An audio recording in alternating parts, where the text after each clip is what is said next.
కాలు జారితే వెనక్కి తీసుకోవచ్చు, కానీ నోరు జారితే వెనక్కి తీసుకోలేం. ఈ పాత సామెత ఇప్పుడు పొరుగు రాష్ట్రం తమిళనాడులో అక్షరాలా నిజమైంది.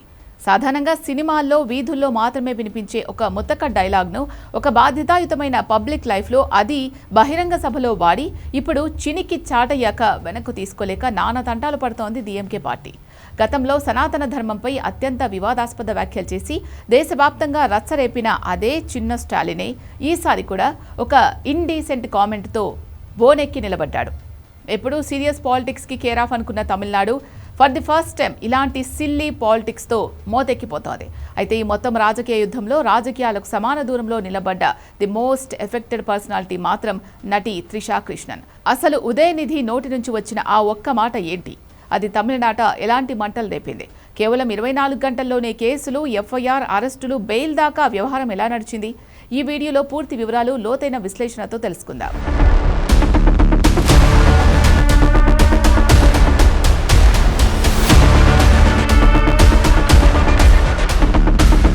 అసలు ఈ పొలిటికల్ రగడ ఎక్కడ మొదలైంది, ఎందుకు ఇంతలా ముదిరింది అనేది మనం క్లియర్గా అర్థం చేసుకోవాలి. ప్రస్తుతం కావేరీ నదిపై కర్ణాటక ప్రభుత్వం కడుతున్న మేకేదాతు ప్రాజెక్టుకు వ్యతిరేకంగా తమిళనాడులో డీఎంకే పెద్ద ఎత్తున రోడ్డెక్కి రచ్చ చేస్తోంది. ఈ నీటి సమస్యపై డీఎంకే నాయకులు నిరసనలు తెలుపుతూ సభలు పెడుతూ పొలిటికల్ మైలేజ్ కోసం ప్రయత్నిస్తున్నారు.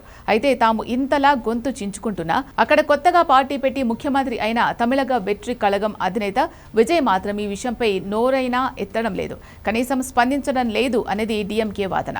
ఈ క్రమంలోనే ముఖ్యమంత్రి విజయ్ మౌనాన్ని టార్గెట్ చేయడానికి, ప్రజల్లో ఆయనను తక్కువ చేసి చూపించడానికి డీఎంకే ఒక భారీ బహిరంగ సభ ప్లాన్ చేసింది. ఈ సభలోనే ఉదయనిధి స్టాలిన్ మైక్ ముందుకొచ్చారు. సభలో ఉదయనిధి స్టాలిన్ మాట్లాడుతూ కావేరీ జలాలు, సీఎం విజయ్ మౌనంపై విమర్శలు గుప్పిస్తున్నారు. అయితే అదే టైంలో సీఎం విజయ్కి మరియు స్టార్ హీరోయిన్ త్రిషకున్న పాత సినీ స్నేహాన్ని, వారి కాంబినేషన్లు మనసులో పెట్టుకుని సభలో ఉన్న కొందరు కార్యకర్తలు ఒక్కసారిగా త్రిష త్రిష అంటూ గట్టిగా అరవడం, స్లోగన్స్ ఇవ్వడం ప్రారంభించారు. ఆ సమయంలో అపోజిషన్ లీడర్ ఉదయనిధి స్టాలిన్ ఒక బాధ్యతాయుతమైన నేతగా వ్యవహరించాల్సింది పోయి ఒక్క క్షణం అదుపు తప్పారు, నోరు జారారు. సినిమాల్లో వచ్చే ముతక డైలాగు లాగా ఆ కావేరీ నీరు ఎక్కడికి చేరినా చేరకపోయినా ఖచ్చితంగా అక్కడికి మాత్రం చేరాలి అంటూ డబుల్ మీనింగ్ వచ్చేలా లైంగిక కోణంలో వ్యాఖ్యానించారు. ఆయన ఏమందామనుకున్నారో ఏమన్నారో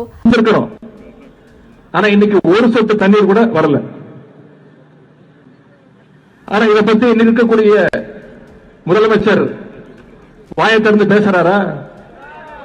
பேச மாட்டேங்கிறார். அவருக்கு இருக்கக்கூடிய ஒரே கவலை என்ன?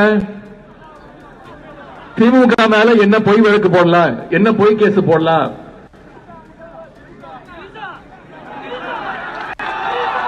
எங்க தண்ணி வருதோ இல்ல அங்க தண்ணி வரணும். కావేరీ சொன்ன ఆయన దాని నుంచి ఏమని అర్థం వస్తుందో ఆయనకే తెలియాలి. కానీ ఆ లోగానే జరగాల్సిందంతా జరిగిపోయింది. జనాలు, మీడియా దీనిని త్రిషను కించపరిచేలా చేసిన ముతక వ్యాఖ్యగానే భావించారు.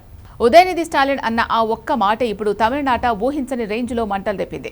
ఎప్పుడైతే ఆ వీడియో సోషల్ మీడియాలో వైరల్ అయిందో సినీ పరిశ్రమతో పాటు సామాన్య మహిళల నుంచి కూడా తీవ్ర వ్యతిరేకత వ్యక్తమైంది.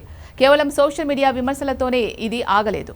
చట్టపరమైన చర్యలు మొదలయ్యాయి. మహిళల ఆత్మగౌరవాన్ని కించపరచడం, సమాజంలో విద్వేషాన్ని ప్రోత్సహించడం, ప్రజల మధ్య అల్లర్లు సృష్టించేందుకు ప్రయత్నించడం, ఇలాంటి అత్యంత తీవ్రమైన అభియోగాలతో పోలీసులు ఉదయనిధి స్టాలిన్పై కేసులు నమోదు చేశారు.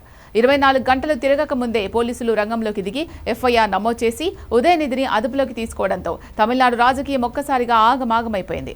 ఉదయనిధి అరెస్టుతో డీఎంకే శ్రేణులు భారీగా రోడ్లపైకి రావడంతో ఉద్రిక్తత నెలకొంది. పోలీసులు ఆయనను కోర్టు ముందు ప్రవేశపెట్టగా ఉదయనిధి తరపు న్యాయవాదులు గట్టిగా వాదించారు. తాను కేవలం కావేరీ నది నీటి సమస్య గురించే మాట్లాడారని, రాజకీయ కక్షతోనే తన మాటలను వక్రీకరించారని ఉదయనిధి కోర్టులో చెప్పుకొచ్చారు. తీవ్ర వాదోపవాదాల అనంతరం చివరాఖరికి కోర్టు ఉదయనిధి స్టాలిన్కు బెయిల్ మంజూరు చేసింది. 24 గంటల్లోపే కేసులు, అరెస్టులు, బెయిల్ అన్నీ జరిగిపోయాయి. బెయిల్ వచ్చి ఆయన బయటకు వచ్చినప్పటికీ ఒక మహిళా స్టార్ హీరోయిన్ను రాజకీయాల్లోకి లాగి బుక్కైన విధానంపై పడ్డ మరకను మాత్రం ఆయన అంత సులభంగా చెరుపుకోలేరు.